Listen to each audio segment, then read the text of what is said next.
A vida não é qualquer coisa, mas é a única oportunidade para alguma coisa.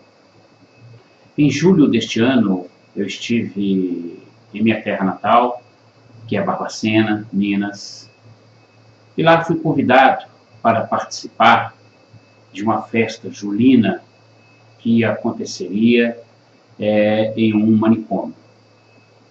Aceitei o convite, pois fiquei extremamente curioso para saber de que forma os pacientes daquela unidade se comportariam diante de uma festa julina. Bom, no dia marcado, foi um sábado, eu saí de casa bem cedinho, o dia estava maravilhoso, um pouco frio, como é de costume na cidade, e à medida que eu fui me aproximando, eu avistei um prédio antiguíssimo, parei imediatamente e fiquei contemplando. A sensação que eu tinha era de que eu estivesse em um cenário da Idade Média. Após alguns minutos de contemplação daquela estrutura antiguíssima, um prédio localizado numa região bastante alta da cidade, isolada da cidade, muito fria, e ali veio à minha mente algumas cenas que eu assisti ainda quando era criança.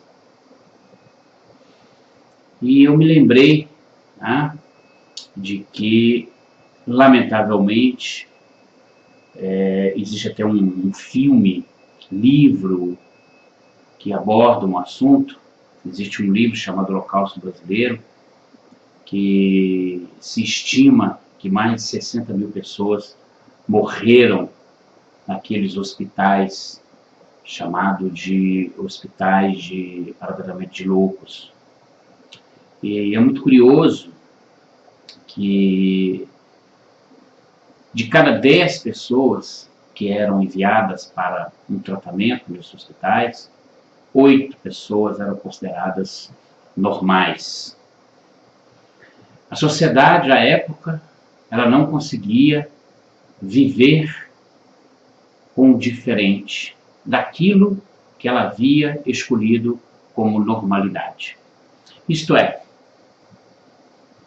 qualquer pessoa que apresentasse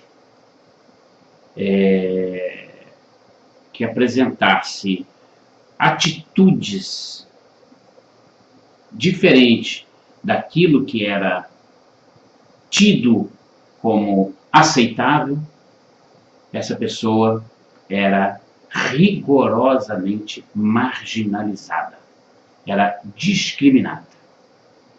Então lá, nesses hospitais, se encontravam prostitutas, drogados, menina que perdia a virgindade, indivíduos que se rebelavam ou que se revoltavam contra as instituições sociais, seja fosse na família, fosse na igreja, no trabalho, enfim, qualquer pessoa que escapasse, que fugisse dos padrões éticos, políticos, econômicos, sociais daquela época.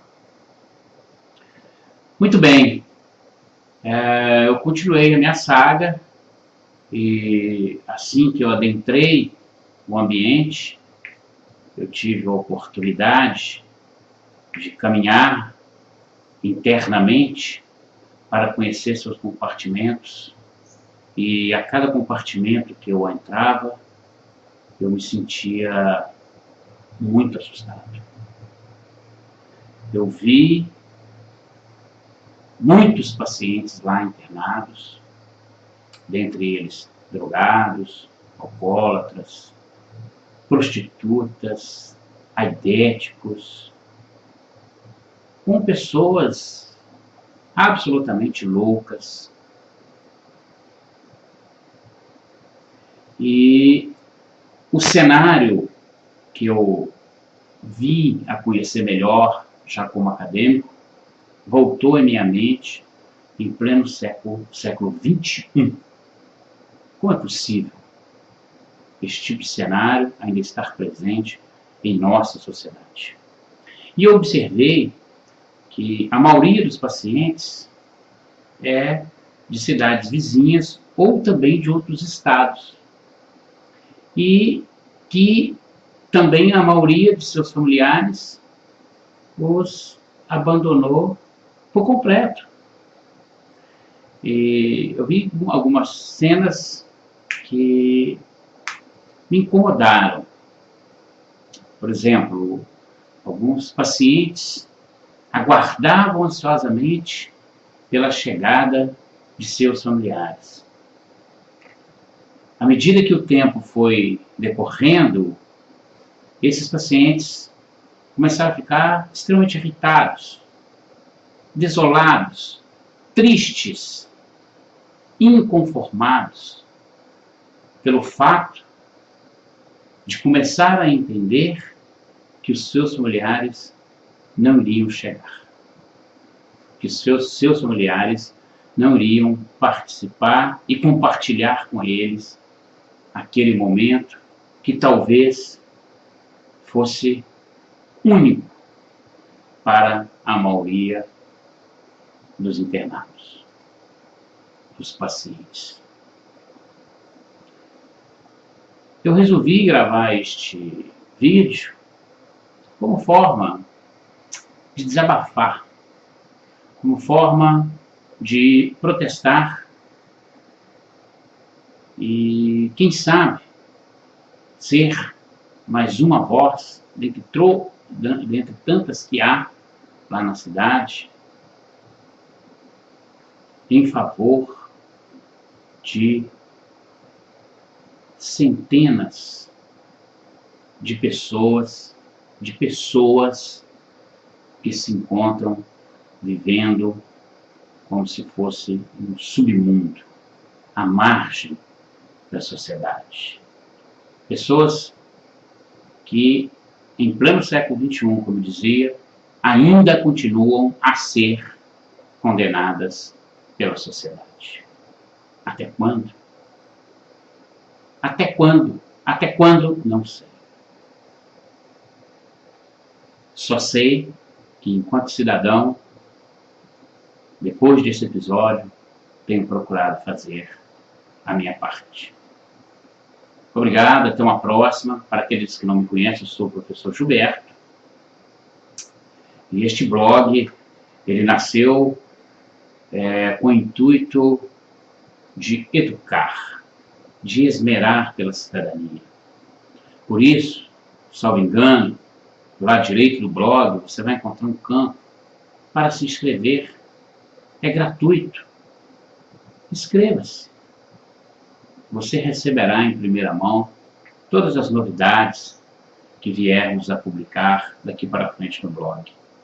E olha, serão muitas novidades em todos os campos do conhecimento. Refiro-me à filosofia, à sociologia, à psicologia, à medicina, à sexologia, à história, à política e etc, etc. Ok? Também há um espaço para que você tenha o seu comentário. Elogie, critique, fique à vontade.